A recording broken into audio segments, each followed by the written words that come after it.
Healthcare expenses aren't a secret anymore. On Wednesday, the Obama administration released data that will allow patients to look up the prices hospitals charge for the 100 most common inpatient procedures.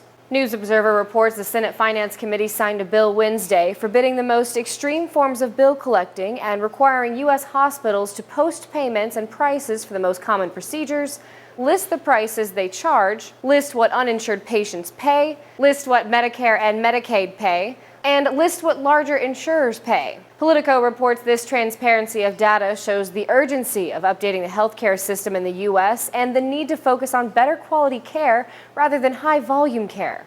The database might confuse consumers since it's presented in an Excel table, but newspapers like the Washington Post and the New York Times are throwing some light on it.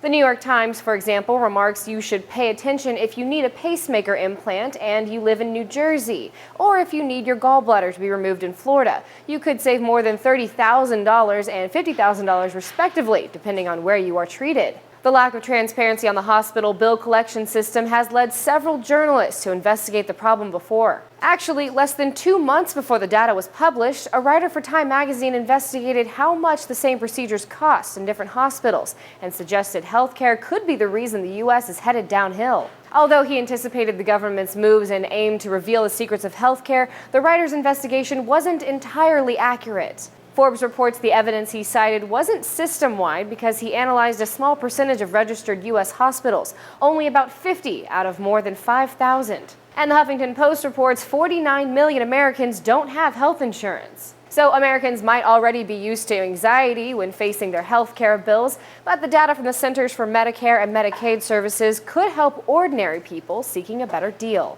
For Newsy, I'm Logan Tittle.